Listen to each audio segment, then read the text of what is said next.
adopté. Nous avons achevé la discussion des articles du projet de loi. Nous en venons aux explications de vote. Monsieur Cherpion.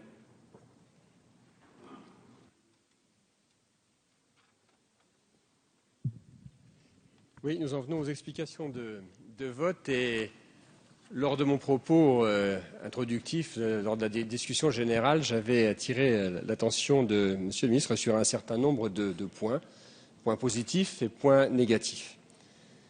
Sur les points positifs, qui concernent d'abord la transcription de l'accord national interprofessionnel, il y a bien évidemment le compte personnel de formation qui apporte effectivement un élément nouveau, supplémentaire, dans l'avancement de la possibilité de formation. Et ça, c'est un point tout à fait intéressant. Il y a la reconnaissance du multiprofessionnel, c'est-à-dire que le hors-champ entre véritablement, j'allais dire, de plein pied dans la discussion. C'est un point aussi important. Il y a l'obligation de former qui remplace l'obligation de payer, la responsabilisation. Et ça, là aussi, on ne peut que se satisfaire de ce point de responsabilisation. On responsabilise les entreprises, mais il faudrait peut-être aussi se responsabiliser soi-même. La transparence des comités d'entreprise fait progresser les choses, même si je regrette que certains amendements n'aient pas été acceptés. Et la représentativité patronale trouve là, finalement, je crois, une solution. On verra à l'usage, mais il y a un point favorable. Eu égard, par contre, à votre méthode, et en particulier aux attaques contre l'apprentissage, nous aurions pu, à ce niveau, nous abstenir sur ce texte. Mais, vous avez fait de ce texte un fourre-tout, un DMOS, ce qu'on appelait avant un DMOS, diverses mesures d'ordre social, et il y a un certain nombre d'aspects négatifs. D'abord, la méthode, bien évidemment.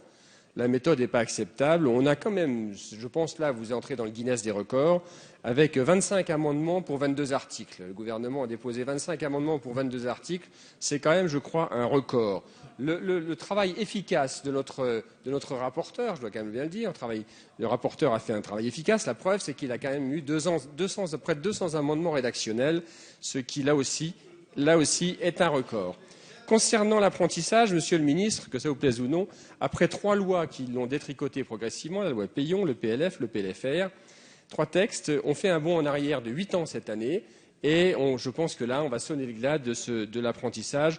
Je regrette que ça se passe comme ça. L'amendement de transfert de compétences, je crois que ça, c'est le plus choquant. C'est l'amendement de transfert de compétences qui nous est arrivé à minuit hier, vraiment dans la nuit. Et ça, c'est quand même une chose importante. Sur le fond, il y a des choses sur le point sur lesquelles on peut être d'accord. Sur la méthode, c'est impensable.